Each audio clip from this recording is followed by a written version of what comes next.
Should I give you guys a rundown of the last 24 hours of my life? Let me give you a rundown. I wake up Sunday morning and I watch Man City lose to Brighton. A great meal.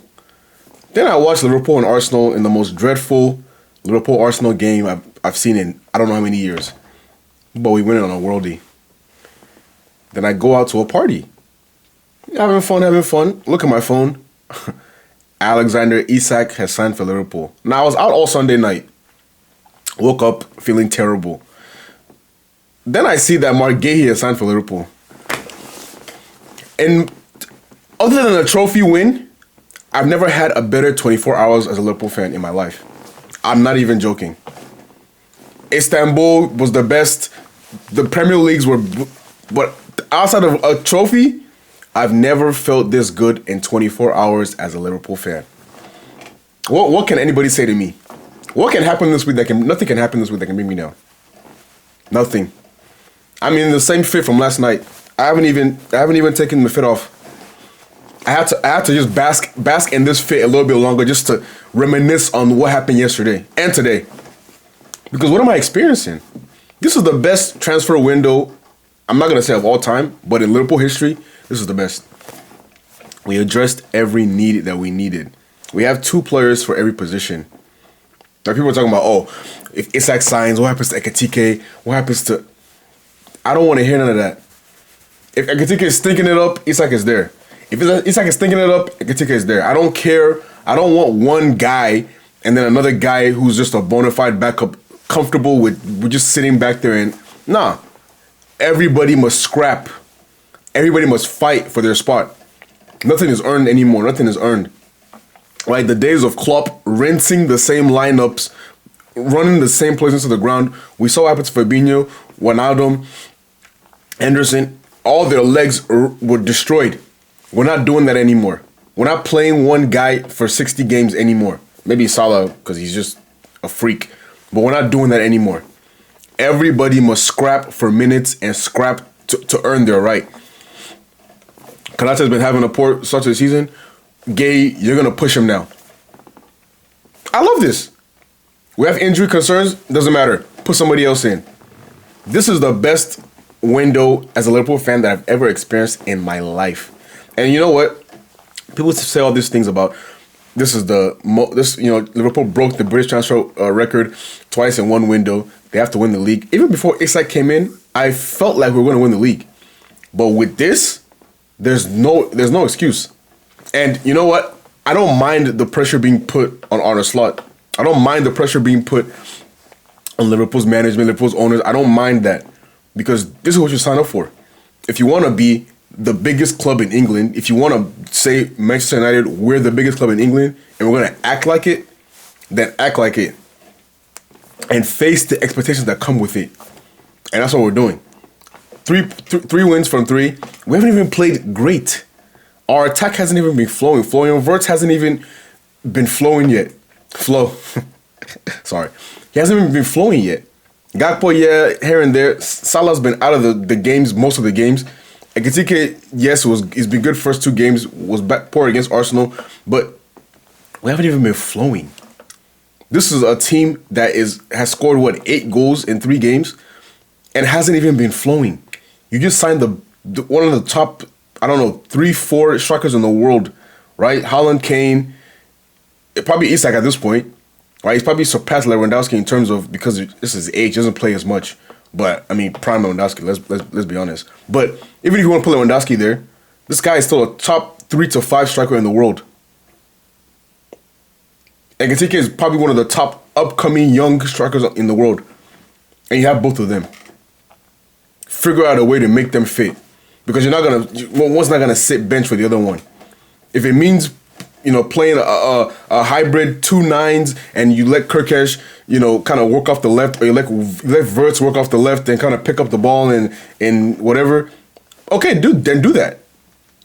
Do that. We have the options. We have a manager who's tactically sound and can figure things out.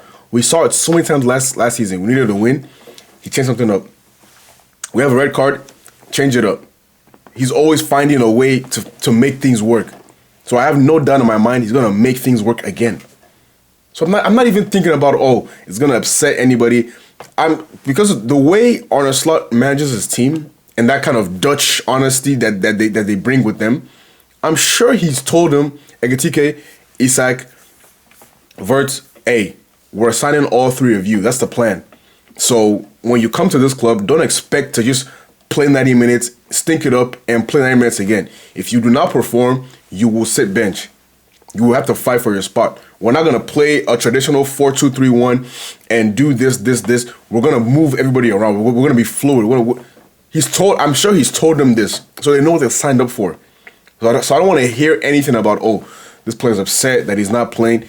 You know what you have to do to play.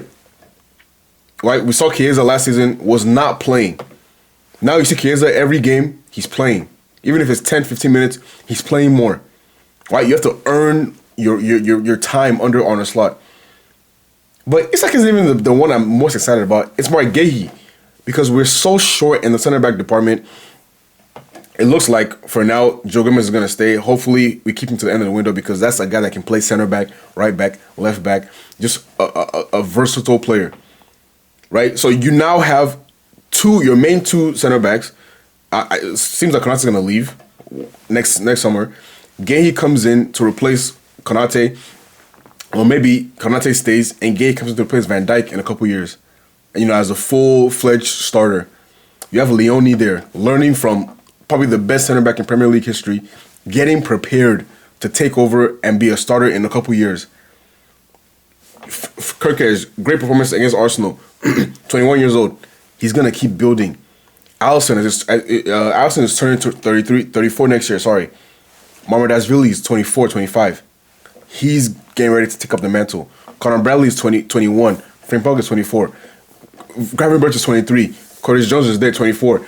Like, they're slowly building, and then there's this rumor about Marco Olise in 2026. Are you kidding me? Can you imagine Salah, going out, slowing down, and then you replace that with Marco Olise, one of the top 5 probably right wingers in world football. With the likes of Saka, Yamal, all those guys, probably the top 5. Like, what Liverpool are building, and people talk about, the net spend, the money. Liverpool have not spent money. As a Liverpool fan, that I've watched us for several windows. I've heard Jurgen Klopp say for several windows, we don't have the money. We can't compete with Man City. We can't. And people are now surprised that we're spending money. What do you think all those years of grinding was for? We didn't win trophies. We didn't have money. The years when we were making Champions League, we didn't have money. Nothing to spend. You win the league. Then you win the league again. You win the Champions League. You win other cups. You keep making top 4. Yeah, now the money's stacking up. Now you can spend the money. So it's not a case of, Liverpool spent 450, 500 this summer. It's Liverpool haven't spent as much money as most teams have in the summer. I remember seeing a tweet from Chelsea fans talking about Liverpool broke the transfer. Bro, you bought Caicedo and Enzo Fernandez for not exactly similar fees, but what was it, like $250 million for the both of them? And we bought Verts and Isak for what? $260, whatever. It's around the same figures. But the difference is our two are going to score goals, contribute massively to winning. You signed that for a DM and a center mid that can't run. All due respect. But it's different signings. So let's not talk about all this spend. Look, the time to strengthen is when you're at the top. Don't get comfortable. Don't think that we made this mistake the last time we won the league. We didn't strengthen the way we needed to. Liverpool saw that and said, okay, you know what? We trust this guy because of what he did in the first season. We're going to give him some money to do it again. And what has he done so far? You've beaten one of the brightest teams in all of England, like a Bournemouth team that has 6 points. They've won 2 of their 3 games. This is not a scrub. Yes, they lost half their defense, or 4 out of the 5 of the defenders, but they're still a strong team. Athletic team, physical team. You beat them. Albeit, you almost squandered it, but you beat them. Then you play Newcastle. a team that beat you in the Carabao Cup final, a top team, a team in the Champions League. They're not scrubs either. Even without Isak, they're not scrubs. You beat them. Then you beat the runners-up for the last 3 seasons. One of the best teams in Europe, one of the best defenses in Europe. All without never really playing your most fluid attack for a full 90 minutes. For the 3 games, probably like 45 minutes of good football. Against Arsenal, probably like 30 minutes. We've played maybe a game and a quarter of good football all season. And now you bring in the best available striker, the best available player, period, in this summer transfer window. I have no complaints. I've been fed a meal. I've been fed my favorite meal, in fact. With the proper seasonings, with the proper size, with the proper drink, everything that I wanted to eat, I'm eating it. I'm satisfied. I'm content. I'm beyond content. I'm over content. And now I'm thinking to myself, okay. Actually, no, I'm not thinking to myself. I don't care how we line up. It's going to work. It has to work. You can't spend this money and it not work. And there's no manager I trust more than Arne Slot to make it work. People say, oh, they just had this with Man City and Haaland and Alvarez. 2 strikers don't work. You know, Rooney, Tevez, Ronaldo. All you make it work. Rooney, Tevez, Ronaldo. They won the Premier League together. Why can't Isak and Ekitike win the Premier League together? Man City, they won the Premier League together. Haaland and Alvarez. So why can't Liverpool win the? Why are people trying to mise strikers? Like you can only have one good strike. Isak is world class. Ekitike is top class. It's like we have 2 world class strikers. Right? There's still a pecking order in this team. But like I said before, you have to earn your spot on the pitch. Right? Oh, Liverpool looked too attacking. Liverpool looked too open. Liverpool didn't look open yesterday. To be honest, against Arsenal. When you have the proper pieces in the right places, things look a little bit better. When you have Gravenberch and McAllister back in, things look a little bit better. When you have Curtis Jones next to Gravenberch, things look a little bit better. When you're not playing Arsenal and Newcastle, 2 top 4 sides in your first 3 games, things will look a little better. Right? We're playing Burnley next. Do you think it wouldn't be feasible to I don't know, play whatever we want against Burnley? All due respect to Burnley, but I mean, so you're not gonna play Champions League quality sides every single game. You're not gonna look open every single game. So I have no complaints. I have no complaints. I haven't slept. I feel terrible, but this is the best 24 hours, like I said, I've experienced in a long time. Since the Premier League title. So, and Marguehi, I genuinely hope this isn't a situation where he doesn't get to play, you know, as often as he should. But with Arne Slot, we saw last season, he rotates his team, especially his center backs. If Konate has a slight injury, if Kwanzaa's not performing, he will bench them for the other one. So Konate, the performances he had in the beginning of this season, if he had those games, Guehi would have replaced him, no doubt. No time wasted. He would have just replaced him. So I'm comfortable with the options. I'm comfortable with the signings, and I'm comfortable with the manager who can make all of this work. He didn't just sign these players. Oh, splurge on this guy, splurge on that guy. He signs players with an idea of what he wants to do in mind. I want this. Let's make it all work. This is how I'm gonna. When he called Vert, he said, "I'm gonna play you like this. I'm gonna use you like this."